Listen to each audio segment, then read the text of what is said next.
तो इस वाले वीडियो में हम लोग एक्सरसाइज 6.2 से स्टार्ट करेंगे। तो जैसे कि बेसिक्स में हमने पढ़ा था कि ट्रांसवर्सल और पैरेलल लाइन से रिलेटेड जो एंगल्स बनते हैं, like alternate interior angle, alternate exterior angle, तो ये एक्सरसाइज उन्हीं फॉर्मूलाज के बेस्ड पे है। सो स्टार्ट करते हैं हम लोग क्वेश्चन नंबर 1 से, जो कि है in the given figure find the value of X and Y and then show that A B is parallel to C D. ठीक है, तो देखो हम कैसे कर सकते हैं।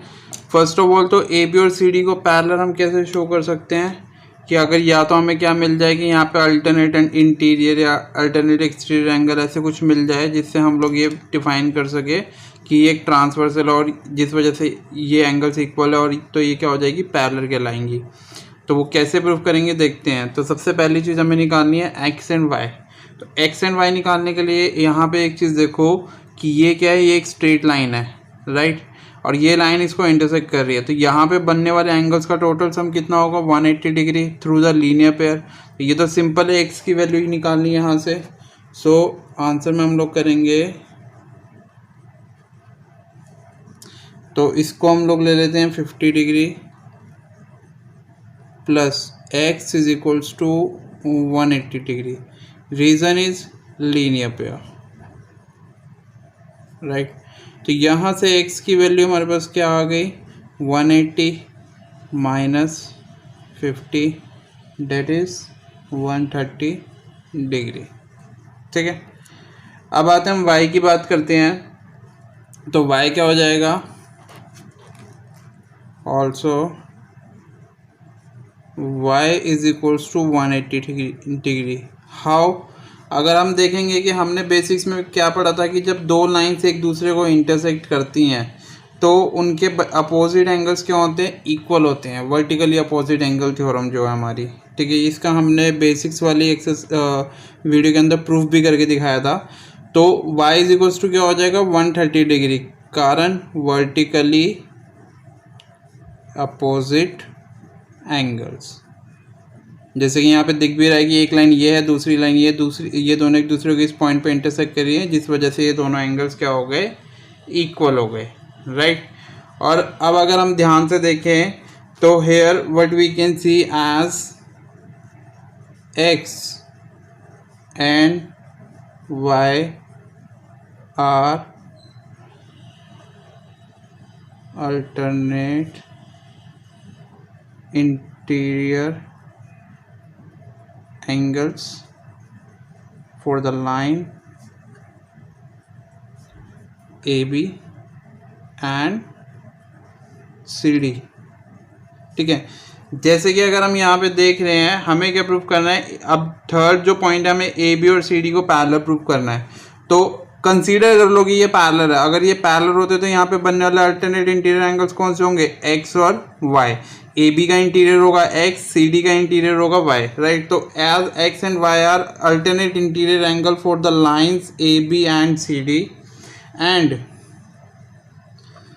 Also measure of these angles are equal to each other. Therefore, we can say by the reverse of the theorem, line AB is parallel to CD। ठीक है, तो अगर हम यहाँ पे ध्यान से देखें कि ये दोनों क्या है, एक दूसरे के इक्वल भी है। अब ये इक्वल है तो इसका मतलब क्या हुआ कि ये इक्वल कब होते हैं, कि जब ये दोनों लाइंस पैरेलल होती है तभी तो अल्टरनेट इंटीरियर एंगल्स इक्वल होते हैं।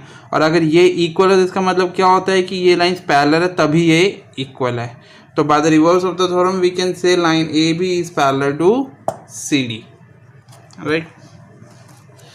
नेक्स्ट क्वेश्चन नंबर हम सेकेंड पे आते हैं, जो कि है in the given figure if A B is parallel to C D. A B C D के पैरेलल है and C D is parallel to E F. ठीक है, सी डी ई एफ के पैरेलल है, तो टेक्निकली ए बी और E F भी आपस में पैरेलल हुई। And Y ratio z is equals to 3:7। Then we have to find the value of x. तो सबसे पहले हम क्या करते हैं, गिवन देख लेते हैं हमें क्या क्या दे रखा है।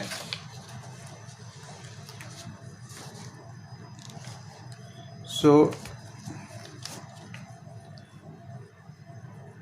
इट इज गिवन डेट, क्या क्या गिवन दे रखा था हमें कि A B parallel to C D है and C D parallel to E F है एंड वाई रेशो जेड कितना था 3:7 और हमें क्या निकालना था एक्स की वैल्यू।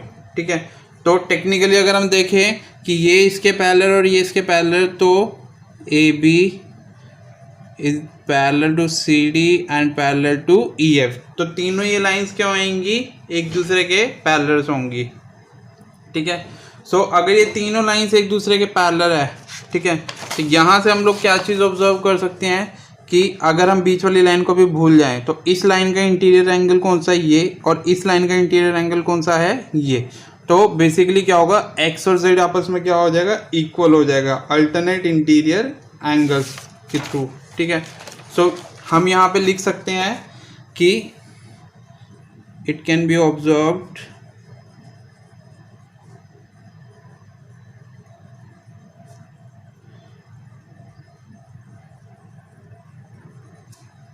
क्या चीज़ देखने को मिली थी हमें कि x इक्वल टू जेड क्या होगा इक्वल होगा। रीज़न क्या होगा, क्योंकि ये दोनों क्या हैं अल्टरनेट इंटीरियर एंगल्स।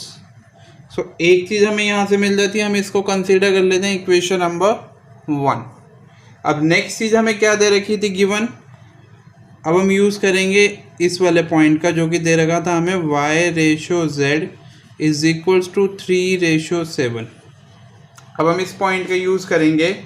ठीक है, तो अब हम क्या करते हैं, रेशो दे रखा है तो रेशो में हम क्या करते हैं कि लेट कर लेते हैं कि लेट द कॉमन रेशो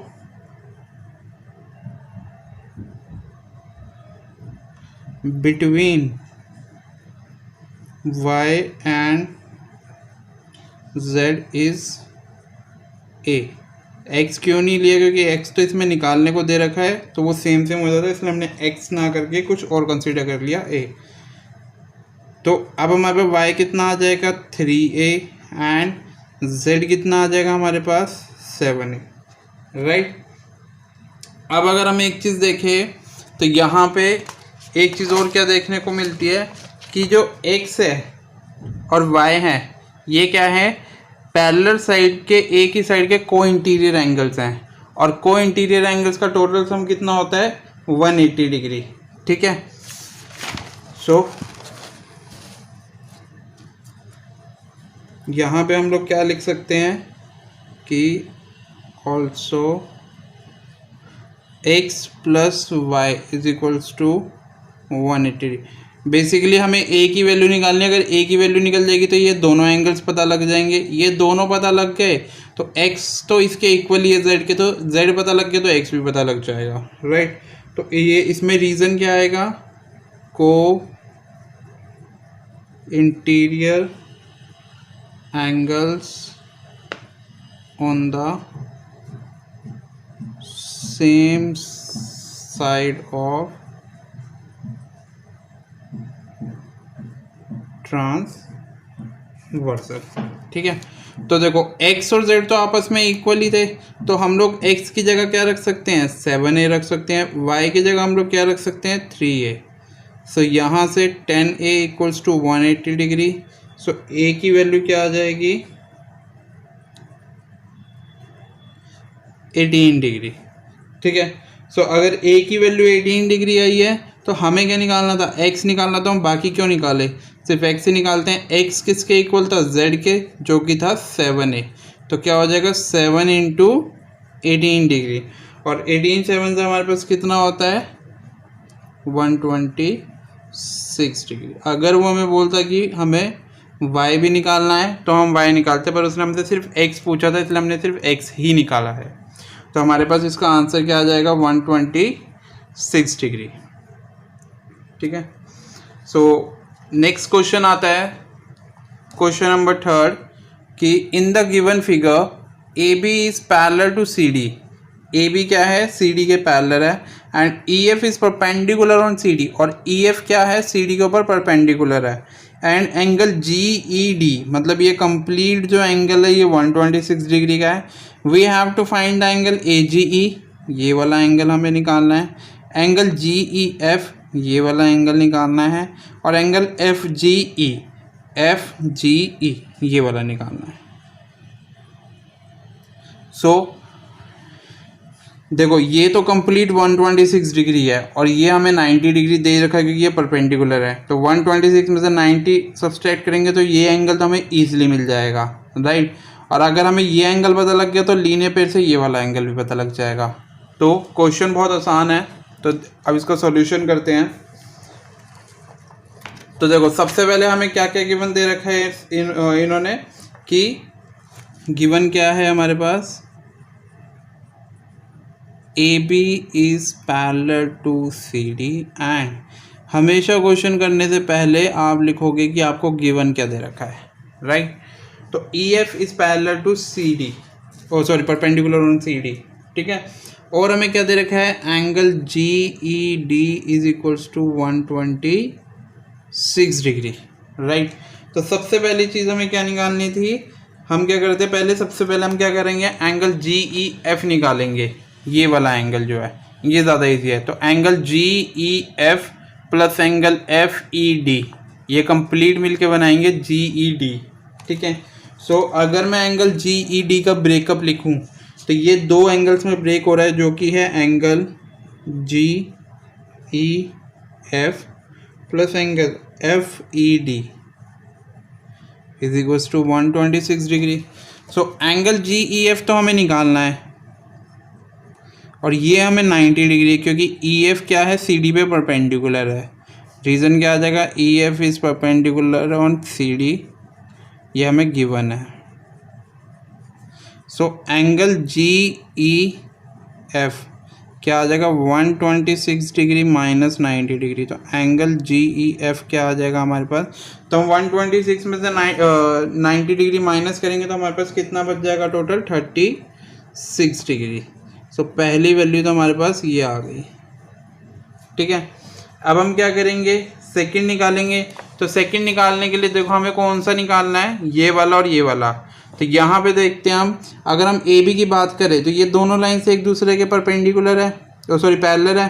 सो यहाँ पे इस लाइन का इंटीरियर एंगल कौन सा हुआ, ये वाला, और इस लाइन का इंटीरियर एंगल कौन सा हुआ, ये कंप्लीट. तो बेसिकली क्या होंगे कि ये दोनों एंगल्स क्या होंगे, आपस में इक्वल हो जाएंगे. और रीज़न क्या हो जाएगा, अल्टरनेट इंटीरियर एंगल. सो हम यहाँ पे क्या लिखेंगे, एज एंगल AGE एंड, और हमें क्या दे रखा है, angle GED are alternate interior angles. So angle AGE will be equal to angle GED is equals to 126 degree, right. तो ये भी आ गया हमारे पास. दूसरी जो चीज़ निकालनी थी एंगल AGE. अब रह गया हमारे पास थर्ड चीज़ जो रह गई है हमारे को निकालने के लिए, वो हमें निकालनी है एंगल FGE. तो FGE हम कैसे निकालेंगे, अब हमारे पास कौन सी रह गई, एंगल FGE रह गया है, ठीक है. तो ये भी हमारे पास 126 डिग्री आ गया. तो अब ये इन दोनों का टोटल सम कितना हो जाएगा, 180 डिग्री लीनियर पेयर से. सो उसकी हेल्प से हम लोग तीसरा एंगल भी निकाल लेंगे. सो यहाँ पे हम लोग क्या लिख सकते हैं, however angle AGE plus angle FGE will be equal to 180 degree linear pair, ठीक है. तो AGE तो हमने ऊपर ही प्रूफ कर लिया 126 डिग्री है. FGE हमें निकालना था. तो FGE हमारे पास कितना आ जाएगा, 180 माइनस 126 डिग्री.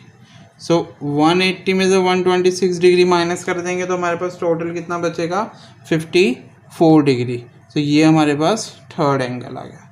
सो तीनों एंगल्स जो निकालने थे वो क्या क्या थे, एंगल GEF